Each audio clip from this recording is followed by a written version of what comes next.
Hello everyone, this is Sorit and you are watching Medical Masterminds, and today in this video we will be talking about heparin.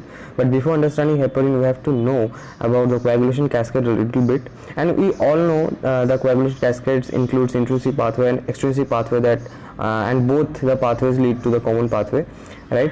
So before discussing about the heparin and to understand the mechanism action in a very simple manner, we need to know about the coagulation cascade in a very detailed manner, you can say. Okay, so let's suppose this is the blood vessel and these are the endothelium cells. As we know that the tunica intima, that is the inner layer of the blood vessel, it contains endothelium. So let's suppose this is the endothelium. Now due to any case, this endothelium in this part gets damaged, right? It may occur due to any case. I am not talking about the reasons, but let's suppose the endothelium gets damaged, right? As the endothelium gets damaged, this part, this is the collagen part that lie under the endothelium, this gets exposed. As this gets exposed, there is a factor that combined with it. There is a tissue factor, basically it's known as von Willebrand factor that gets combined with the collagen. Now this combinations is very attractive for the platelets that is traveling in the blood. The platelet that is flowing in the blood vessel gets attracted towards it, and the platelet forms a plug around it. The platelet forms a plug around it, right? Now as the platelet forms a plug, the surface of this particular plug is actually negatively charged. This you have to remember this, right? Okay, now this negatively charged surface is very much attractive towards a factor, you can say a coagulation protein that is known as factor number 12, right? This negatively is very much attractive towards the factor number 12, and this factor number 12 gets activated through this particular negatively charged. So when it comes in contact with this particular negatively charged surface, it gets activated.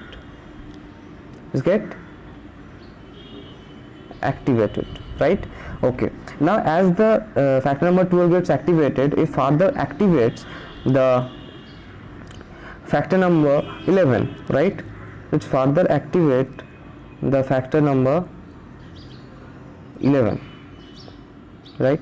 Now as the factor number 11 gets activated, it further activates the factor number 9, correct?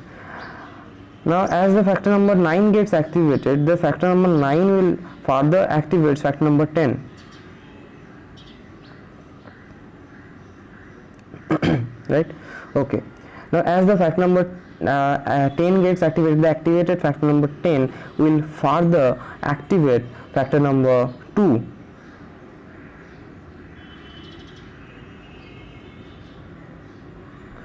Right? So let's recap it a little bit. Okay, first the endothelium gets damaged. This damaged endothelium exposes the collagen. The collagen binds with the tissue factor known as von Willebrand factor.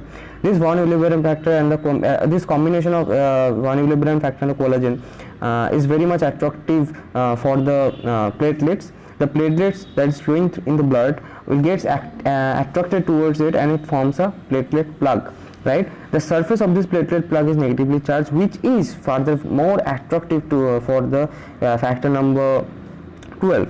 As this factor number 12 interacts with this negatively charged, it gets activated. So the factor number 12 gets activated in this part, right?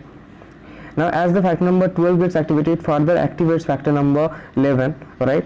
It further activates factor number 11. The activated factor number 11 then further activates factor number 9, and this activated factor number 9 further activates factor number 10, and this activated factor number 10 further activates factor number 2. Now we have to know one thing, is that this factor number 2 is also known as prothrombin.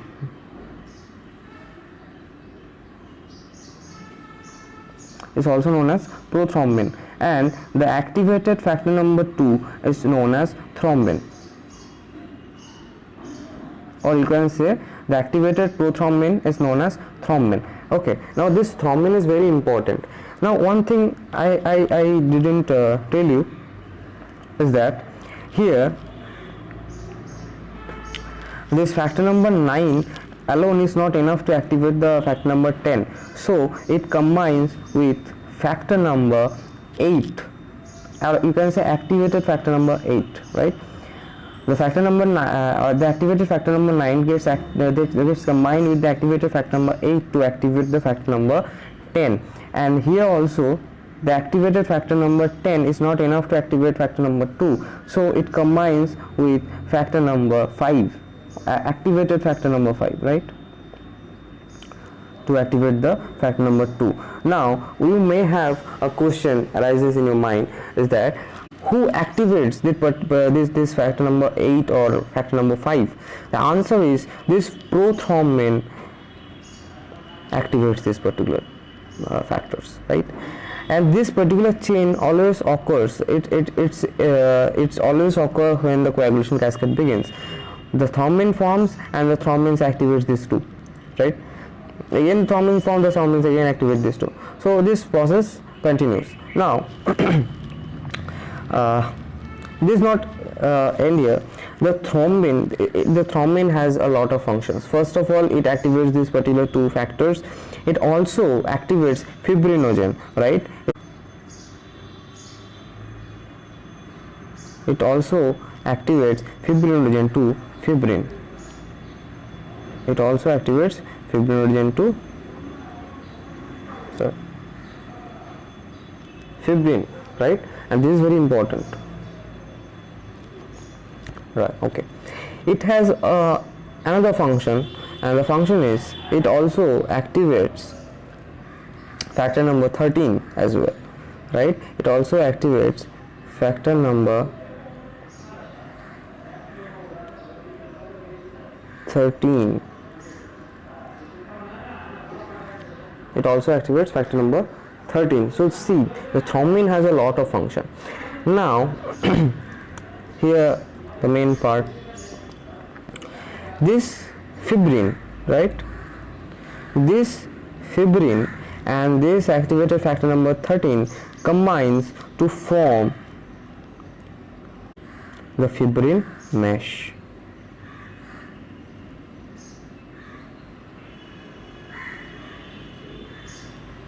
right?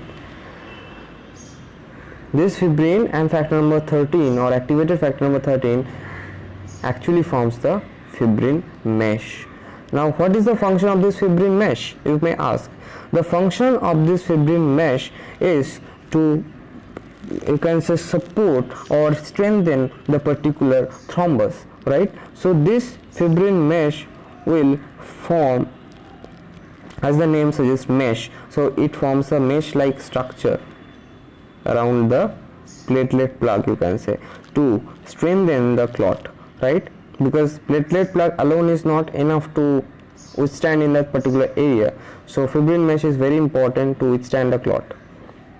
So the clot and the clot actually forms in this particular way, right? Okay, now one thing you have to remember is that from the very beginning up to the activation of factor number 9 is the intrinsic pathway, right? And from the activation of the factor number 10 to the formation of thrombin and all the parts that happening after that is known as common pathway, right? Now you may ask a question that where is the extrinsic pathway. Now let's discuss about the extrinsic pathway. Okay, see, when the endothelium gets damaged, it also activates factor, or you can say release factor number 3, right? Okay, let's do it in this part. Suppose this is the endothelium,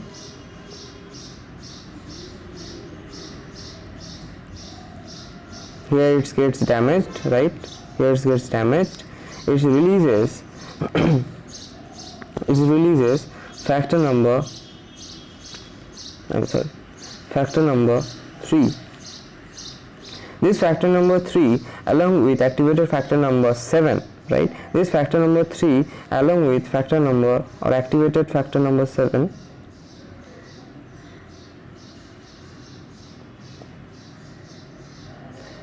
further activates factor number 10, right? And this particular path is known as extrinsic path. This is very important. This particular thing or the whatever we have learned today is very much important, because this is the base to understand the heparin or the mechanism of heparin, right? So this is all about today, and in the next video we will be talking about heparin, heparin administrations, types of heparin, and the indications to administer heparin as well as the side effects. And we will also discussing about the heparin-induced thrombocytopenia. This is very important topic. We will be also discussing about the diagnosis, right? So thank you so much for watching this video. I hope you liked it, and please subscribe my channel, because I always try to explain complicated topics in an easy manner, so it will help you a lot in the future. So thank you so much, and please don't forget to subscribe.